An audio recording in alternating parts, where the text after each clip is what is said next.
What's up, guys? Welcome to Sports Talk 101. In today's video, we're going to look at some more preview predictions to look at the college football.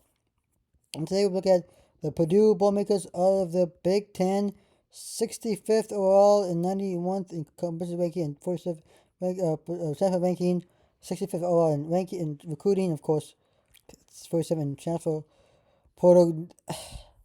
Maybe I'll say I was looking at this draft class right now.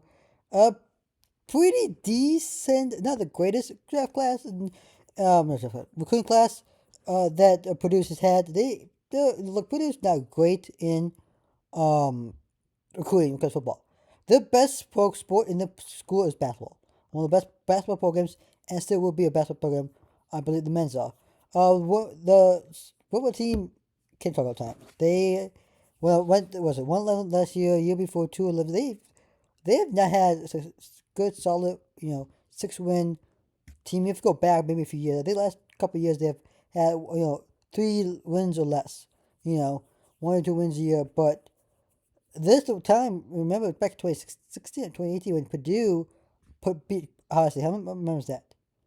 That's probably the biggest win Purdue has had. Let's see, in the last few years. Since the thing happened, it was 2016 2018. I remember that year. But since then, Purdue has not had significant big upset and had a significant season. And recruiting is a big part of this process, what Purdue does. And you can see in this recruiting, not good enough, don't follow recruiting well, but it looks like a decent recruiting class. They got a quarterback in Odom. I believe he might be related to the coach. Baby Odom is head coach at Purdue.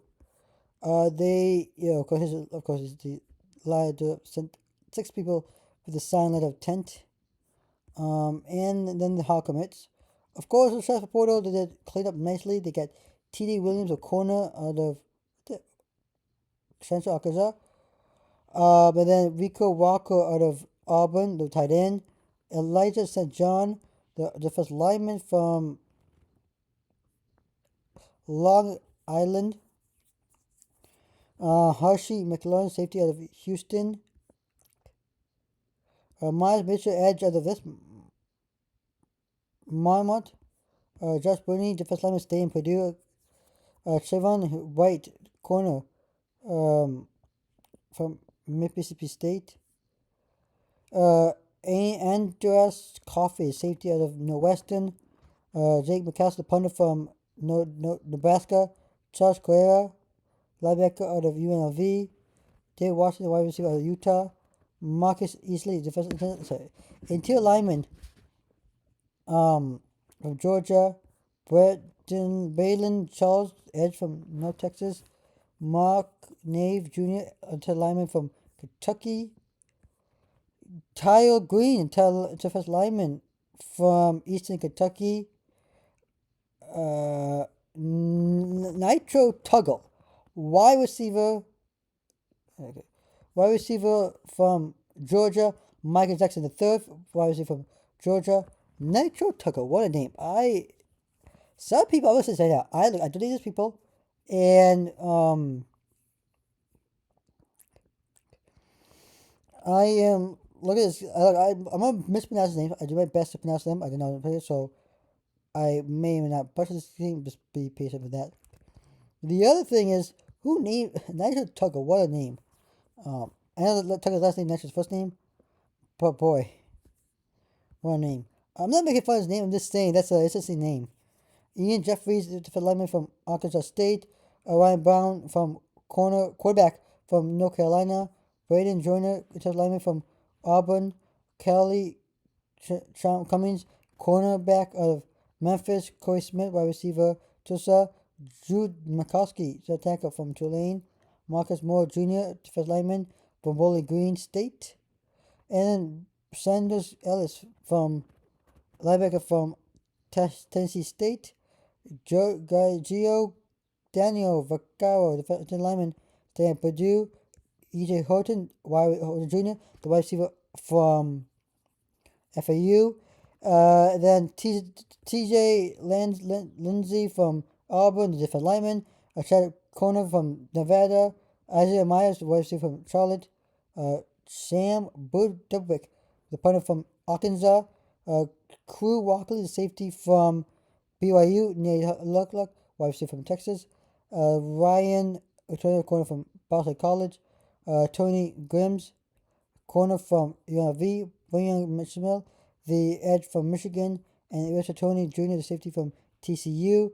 Marky Thomas from Virginia Tech. Chauncey McWood, wide receiver from UCF. Evan Chuba, quarterback out of Washington State. Luca Punisili, tight end of the Wake Forest. C.J. Nolly the fourth from Akron, the edge. Manny Powell, linebacker from UNLV. Charles Rose, wide receiver from USC. Christian Earls, tight end from UNLV. Jalen St. John, first tackle from UNLV. A lot of players from UNLV. Charles Rell, safety from Memphis. Christian Moore from UNLV, tight end. Marcus Ray, tier lineman from UNLV. Another UNLV player, Hank Purvis, tight lineman.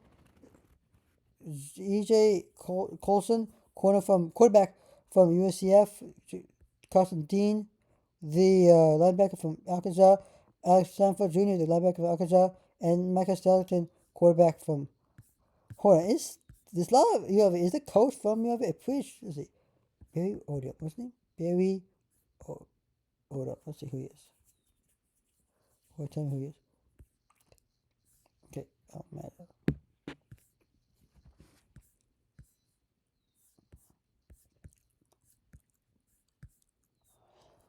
Oh, he was head coach. Yeah, look, he was head coach at UNLV last 2 years. Okay, that's why. Okay, I thought there's a lot of players from UNLV because usually a lot of players from one team.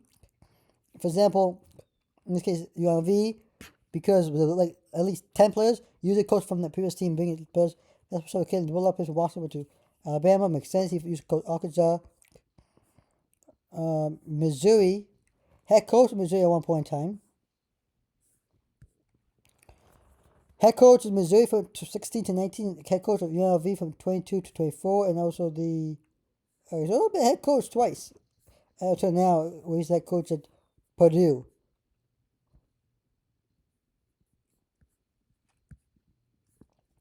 Enough of that. Okay, let's look at the odds. Over under right at 2.5. That seems right. I was looking at the schedule. This seems like a reasonable record for Purdue. We'll take a look at 2025 schedule. How they did in 2024 first. Then we get to 2025 and see can they go over. I'm thinking over 2.5. I think this is a 3-win, 4-win game scenario. They got turnover. I mean, 0-9 Big Ten last year, 1-11 last year. There was one game. And the only one they have won was Indiana State. That was it the weekend. And since then, come up the bye week, they lost to Notre Dame, Oregon State, Nebraska, Wisconsin, Illinois, Oregon, off Midwestern, Ohio State, Penn State, Michigan State, and Indiana. Out of which, Oregon, Penn State, Ohio State, Indiana, Illinois, Wisconsin, pretty decent teams. Okay, these are technically good teams, but Oregon, Ohio State, Penn State, Indiana, they're all playoff teams last year. All right, and they're a good team. Western, they're not a great team. Could won that one. Michigan State, not a great team. Could won that game. Could be Illinois. I get this loss because Illinois. What I get? Oregon State, I get Notre Dame, another playoff team, right? But for sure, conference, but non-con, that's a big game. How they do in 2025? Well, they don't favor much. The schedule does not help them whatsoever.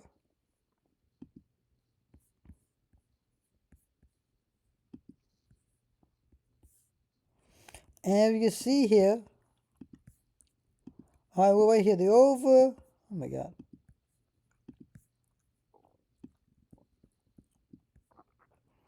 Under, it's 2.5, right? I'm taking the over.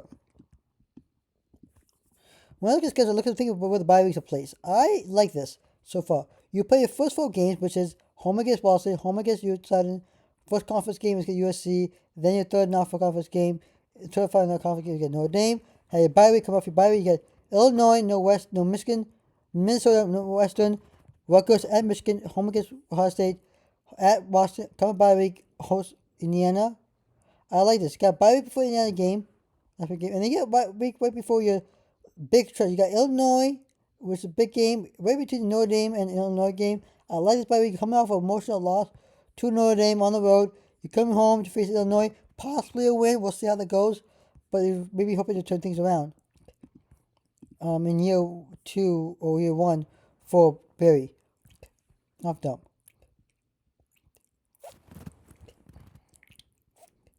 But good news for Purdue is you start the season with 2 great wins, 2 really bad teams, and you can get a win. You're going to start the season 2-0, headed to USC game. Well, some bad news for you. You're going to lose the next 2 games. You're going to split the first 4 games, go 2-2, heading into your bye week. Come off your bye week at Illinois. I just don't think you'll survive this one. I think Illinois is just a bad team on you. They're run heavy and like to run the football a lot. Old school run ball game like Michigan is. But the good news is you can win back-to-back games. There you have it. You're ready at 4 wins right now for Purdue. Wins against Northwestern, Minnesota, Southern Illinois, and Ball State. And then you kind of made checks, and this is where I think you start losing games. I just don't think this stretch of games and something Purdue can hold on.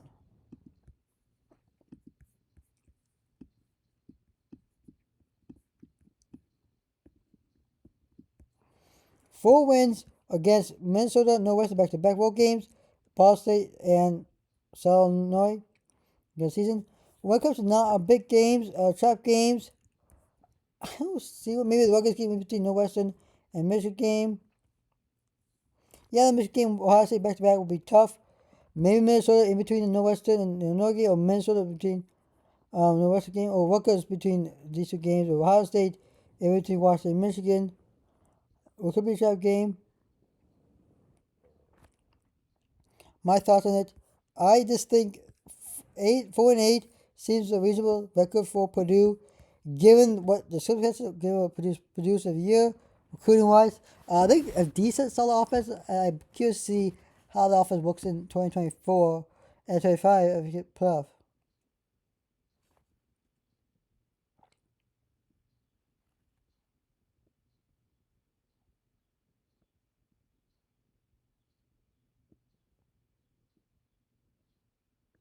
So there you have it. Purdue's 2024, 2025 schedule preview prediction.